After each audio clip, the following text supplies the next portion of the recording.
तो मूवी की स्टार्टिंग एक कपल से होती है जिसमें लड़की का नाम मरियम होता है। उसका हस्बैंड अपने बिजनेस को लेके वरीड था, इसलिए वो अपनी वाइफ मरियम से ठीक से बात नहीं कर रहा था और मरियम को भी अपने हस्बैंड का ये रूड बिहेवियर अच्छा नहीं लगता था। अब यहाँ पर सीन चेंज होता है एक पेंटर की तरफ जो कि किसी जगह पर रहने के लिए आया था। वो घर पहुंचकर पेंटिंग स्टार्ट कर देता है, लेकिन उसे कोई अच्छा आइडिया ही नहीं आ रहा था कि वो क्या पेंट करे। वो काफी एग्रेसिव होने लगता है कि तभी उसकी नजर बाहर जाती है। बाहर मरियम होती है जिसने रेड कलर का ड्रेस पहना होता है। वो काफी प्यारी लग रही होती है। वो पेंटर काफी हैरान होता है कि इतनी प्यारी लड़की यहाँ क्या कर रही है। वो उसका पीछा करने लगता है। फिर हम मरियम के हस्बैंड को देखते हैं जो कि किसी गैंगस्टर के पास जाता है और उसे कहता है कि मैं जानता हूँ मैंने आपके पहले भी कई ज्यादा पैसे लुटाने हैं, पर क्या आप मुझे थोड़े से पैसे और दे सकते हैं, मुझे उनकी जरूरत है। मैं एक प्रोजेक्ट पर काम कर रहा हूँ और जैसे ही मुझे वहाँ से पैसे आएंगे तो मैं आपको पैसे लुटा दूंगा। तो वो गैंगस्टर उसे कहता है कि तुम भी जानते हो ना कि जो मुझे पैसे वापस नहीं करता मैं उसे मार डालता हूँ। तो मरियम का हस्बैंड कहता है कि हाँ मैं जानता हूँ, तुम बेशक मेरे से एक्स्ट्रा प्रॉफिट ले लेना। तो वो गैंगस्टर उसे ढेर सारे पैसे दे देता है और कहता है कि मुझे टाइम पर मेरे पैसे वापस चाहिए। दूसरी तरफ हम उसी पेंटर को देखते हैं जो कि मरियम का पीछा करते करते मरियम के घर तक आ गया था। मरियम के फादर की डेथ हो चुकी थी और वो अपने फादर को मिस करके रो रही होती है। मरियम एक बिल्ली को प्यार करने लगती है। जब पेंटर उसे देखता है तो उसे बहुत प्यारी लगती है और कहता है कि ये मेरी पेंटिंग के लिए बिल्कुल ठीक है। वो छुप कर उसकी पेंटिंग बनाने लगता है, लेकिन ऐसा कैसे हो सकता था कि मरियम की कोई पेंटिंग बना रहा हो और उसे पता न चले। वो उस पेंटर को देख लेती है और उसके पीछे जाकर खड़ी हो जाती है। वो पेंटर उसे देख के डर जाता है। तो मरियम कहती है कि क्या तुमने मुझसे परमिशन ली कि तुम मुझे ड्रॉ करो। तो वो पेंटर कहता है कि मुझे माफ कर दे, मेरे पास कोई आइडिया नहीं आ रहा था और आप इतनी खूबसूरत है, आपकी पेंटिंग भी आपकी तरह ही अच्छी बनेगी। तो मरियम कहती है कि अच्छा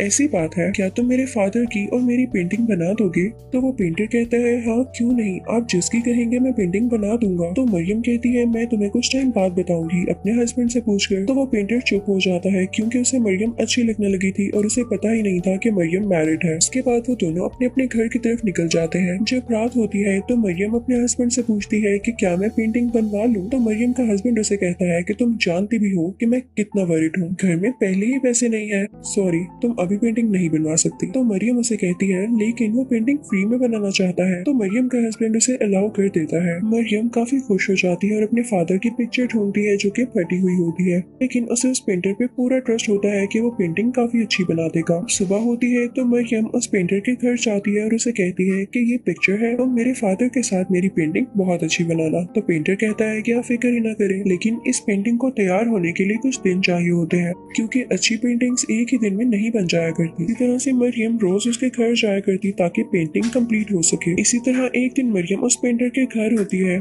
तो उसका हस्बैंड घर कॉल करता है, लेकिन मरियम उसे नहीं मिलती। यानी फोन मरियम ने नहीं बल्कि उनकी मेड ने उठाया होता है जो कि मरियम के हस्बैंड को बताती है कि मरियम तो उस पेंटर के घर है। तो मरियम का हस्बैंड तो पहले ही काफी नेगेटिव सोचता था, तो उसको लगता है कि मरियम उसे चीट कर रही है। वो अपने घर आने लगता है, लेकिन रास्ते में उसे उसी गैंगस्टर के लोग पकड़ लेते हैं जिसके उसने पैसे देने थे। उसी वो लोग जब गैंगस्टर के पास लेकर जाते हैं तो गैंगस्टर कहता है कि मेरे पैसे तुम कब तक वापस करोगे। तो मरियम का हस्बैंड कहता है कि रुके, मुझे मेरे दोस्त को कॉल करके पूछने दें कि उस प्रोजेक्ट का क्या बना। अब मरियम का हस्बैंड अपने दोस्त को कॉल करता है तो उसका दोस्त कहता है कि बहुत बुरा हुआ, हमारा वो प्रोजेक्ट अब नहीं चलने वाला और पुलिस आई थी और हमारे साथियों को भी अरेस्ट करके ले गई है। तो ये सुन के मरियम का हस्बैंड काफी वरीड हो जाता है क्योंकि उसे जिस प्रोजेक्ट से पैसे मिलने की उम्मीद थी यानी होप थी, वो प्रोजेक्ट ही अब नहीं रहा था। और जब ये बात गैंगस्टर को पता चलती है तो वो मरियम के हस्बैंड से कहता है कि मैं तुम्हें नहीं छोड़ूंगा, तुम्हें जब कोई अश्योरिटी नहीं थी तो तुमने मुझसे पैसे क्यों लिए, तुम्हें इसकी कड़ी सजा मिलेगी। और इसी के साथ वो उसकी उंगलियां काटने लगता है, लेकिन मरियम का हस्बैंड उसे रोकता है और कहता है मुझे माफ कर दो, सिर्फ तब तक जब तक मैं तुम्हारे पैसे जल्द से जल्द लौटा ना दूं। मैं फौरन से अपना घर बेचता हूँ, तुम फिक्र नहीं करो। लेकिन यहाँ सबसे बड़ा इशू ये था कि जिस घर में ये लोग रह रहे थे वो मरियम के नाम पे था, यानी वो घर मरियम का था और मरियम इतनी आसानी से अपने घर को बेचने नहीं दे सकती थी। मरियम का हस्बैंड ये सोचने लगता है कि वो मरियम को घर बेचने पे किस तरह से मनाए। उधर हम देखते हैं कि मरियम की उसके फादर के साथ पेंटिंग कंप्लीट हो चुकी थी और वो बहुत प्यारी लग रही थी। मरियम उसे वॉल पे लगा के वापस आती है। इसे लग रहा होता है जैसे उस पर कोई स्पाई कर रहा है और साथ ही उसे एक प्लेट नजर आती है जिसमें उसकी बिल्ली का कटा हुआ सर था। ये देख देखकर वो काफी डर जाती है और रोने लगती है क्योंकि ये बिल्ली उसकी पेट थी और इन लोगों में बहुत प्यार था। लेकिन जब ये आवाजें वो पेंटर सुनता है तो उसके घर आता है और मरियम को संभालने की कोशिश करता है कि कुछ नहीं होता। तभी वहाँ पर मेड आ जाती है तो मरियम उस पेंटर से कहती है कि पता नहीं लोग अब कैसी कैसी बातें बनाएंगे, इससे पहले कि मेरा हस्बैंड भी यहाँ पर आए तुम यहाँ से चले जाओ। बेशक हम दोनों के दरमियान कुछ नहीं है, लेकिन हो सकता है कि वो नेगेटिव सोचे। देर में मरियम का हस्बैंड भी घर आ जाता है तो मरियम अपने हस्बैंड से कहती है कि वो देखे टेबल पर मेरी बिल्ली का सर पड़ा हुआ है। अब मरियम के हस्बैंड को तो मौका चाहिए था कि वो किसी न किसी तरह से इस घर को बेचने का कोई बहाना ढूंढ सके। तो वो मरियम से कहता है मैं तो तुम्हें पहले ही कहता था इस घर को बेच दो, देखो अब ये सीन हो गया, इस घर पे जरूर किसी का साया है। तो मरियम आगे से इमोशनल हो जाती है, कहती है कि कैसे बेच दो इस घर को, ये मेरे फादर का था। मुझे आज भी ऐसे लगता है जैसे इस घर में मेरे फादर हैं, उनकी मेमोरीज हैं, मैं इस घर को कभी नहीं बेच सकती। तो मरियम का हस्बैंड आगे से एग्रेसिव हो जाता है और कहता है आज को किसी ने तुम्हारी बिल्ली को मार दिया और कल को कोई हमें मार देगा, तुम्हें जान ज्यादा अजीज है या तुम्हारा ये पुराना घर। तो मरियम कहती है आपको हो क्या गया है। तो मरियम का हस्बैंड आगे से नेगेटिव बातें करने लगता है कि हाँ सब जानता हूँ, यहाँ वो नया पेंटर जो आ गया है, तुम्हारा दिल यहाँ पर ही लगेगा ना, तुम यहाँ से क्यों जाओगी। ये सुन के मरियम शॉक रह जाती है क्योंकि उसकी नेचर ऐसी नहीं थी। ये कह के वो बाहर चला जाता है और उस गैंगस्टर को कॉल करके कहता है कि मेरी बीवी घर बेचने के लिए नहीं मान रही, मैं क्या करूँ। तो गैंगस्टर कहता है कि तुम बहुत मासूम हो, या तुम ये जानते हो कि अगर तुम्हारी बीवी मर गई तो उसकी सारी प्रॉपर्टी तुम्हारे नाम होगी क्योंकि तुम उसके हस्बैंड हो।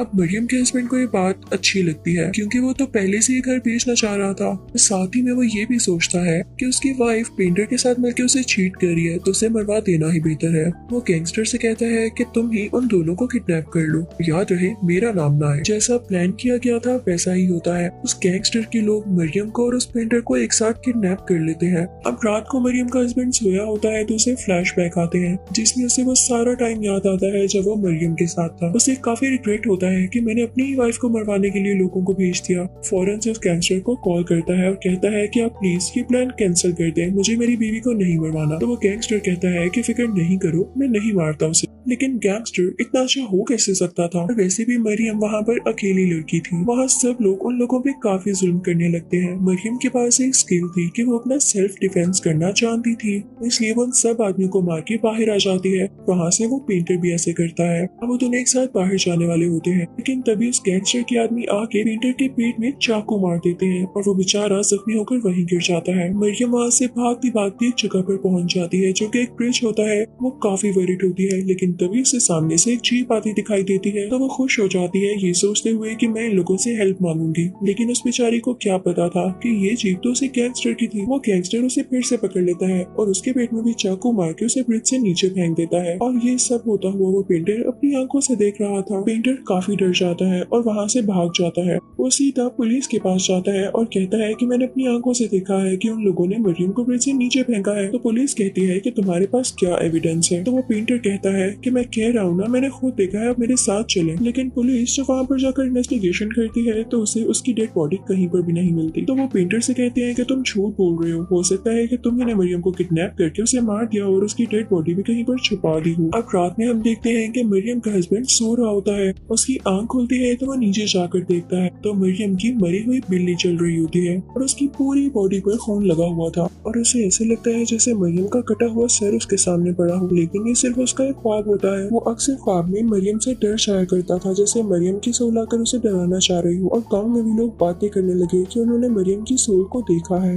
उन्हें अक्सर ब्रिज पर नजर आती है। और ये बात सच थी, मरियम की सोल वहाँ पर भटकती रहती थी। इनफैक्ट वो उस गैंगस्टर से अपना बदला लेना चाहती थी और वो उसके साथियों को मारे जा रही थी। अब अगले दिन जब सारे लोग उस गैंगस्टर के लोगों की डेड बॉडीज देखते हैं तो सब डर जाते हैं। लेकिन वो गैंगस्टर अपने आदमियों से कहता है कि मैं सोल्स पर यकीन नहीं रखता, तुम लोग भी उससे नहीं डरो वरना अपना कोई भी काम ठीक से नहीं कर पाओगे। दूसरी तरफ गांव के लोग बातें कर रहे होते हैं कि मरियम की सोल अब बाकी सबको मार डालेगी जिसने उसके साथ बुरा किया। लेकिन पेंटर कहता है कि नहीं, मरियम बहुत अच्छी थी, अगर उसके साथ कोई बुरा करता भी था तो वो हमेशा सबके साथ अच्छा करती थी। इसी तरह दिन गुजरते जाते हैं लेकिन मरियम की सोल उस गैंगस्टर के बाकी सारे साथियों को भी मार डालती है। अब वो गैंगस्टर अकेला रह गया था। उसके पास एक आइडिया आता है। वो ये सोचता है कि शायद मरियम की सोल उस पेंटर को नहीं मारेगी, तो उसके घर चला जाता है ताकि उसके घर में रह सके। लेकिन जब उस पेंटर को पता चलता है कि ये वही गैंगस्टर है जिसने मरियम को मरवाया है, तो उसे काफी गुस्सा आता है और उसे लॉक कर देता है। उसे ये भी पता चल चुका था कि मरियम के हस्बैंड ने ये घर अपने नाम करने के लिए मरियम के साथ यूं करवाया। वो मरियम के हस्बैंड पर गुस्सा करता है और उसे कहता है कि तुम अपने गुनाह को एक्सेप्ट करो। लेकिन मरियम का हस्बैंड ऐसा बिल्कुल नहीं करना चाहता था और ना ही उसे कोई गिल्ट था। उसे तो बस घर से मतलब था। तो वो खुद को चोट पहुंचाने लगता है, अपने कपड़े फाड़ लेता है और ऊंची ऊंची चिल्लाने लगता है कि मेरी हेल्प करो,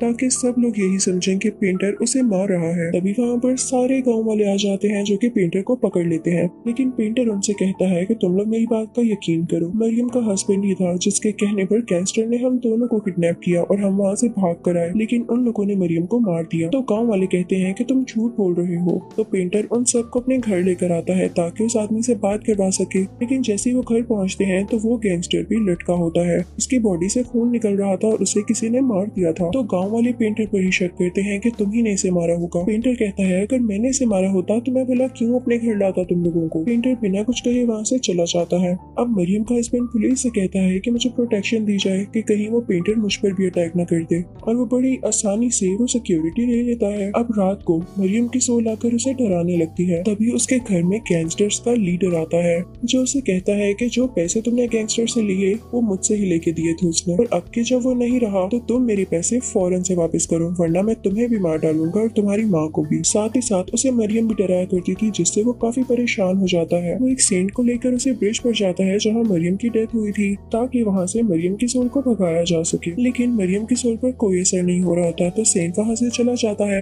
मरियम के हस्बैंड के साथ आया एक आदमी उसे शूट करने लगता है, लेकिन मरियम उसका खंजर लेती है और उसका गला काट देती है। मरियम का हस्बैंड ये सीन देख के काफी डर जाता है। मरियम उसके पास उसे मारने के लिए आती है, तो उसका डरा हुआ हस्बैंड उसे माफी मांगने लगता है। और तभी वहाँ पर वो पेंटर आ जाता है और वो मरियम से कहता है कि मरियम, मुझे पता है कि तुम मरी नहीं हो, तुम जिंदा हो। मैंने वो जगह भी देख ली है जहाँ तुम रह रही हो, और वहाँ तुमने सारे मर्डर्स करने की प्लानिंग की थी। तुम्हारा ये करना बनता था, मैं इसके अगेंस्ट नहीं हूँ, लेकिन तुम अपने हस्बैंड को बताओ कि हमारे दरमियान कुछ नहीं था। अब वो पेंटर मरियम के हस्बैंड से कहने लगता है कि तुमने जो भी किया बहुत गलत किया। मरियम तो हमेशा तुम्हारी तारीफ करती रहती थी और कोई भी काम तुम्हारी परमिशन के बगैर नहीं करती थी। तो ये सुनकर मरियम के हस्बैंड को बहुत बुरा लगता है। वो मरियम से माफी मांगने लगता है और कहता है कि मैंने बहुत गलत किया, मुझे बाद में रिग्रेट भी हुआ, लेकिन तब तक देर हो चुकी थी। वो दोनों एक दूसरे को गले लगा लेते हैं, लेकिन तभी पीछे से कोई आदमी आता है और वो पेंटर के सर पर वार कर देता है। पेंटर बेचारा नीचे गिर जाता है, लेकिन मरियम मुड़कर उसी आदमी को मार डालती है जिसने पेंटर पर अटैक किया होता है।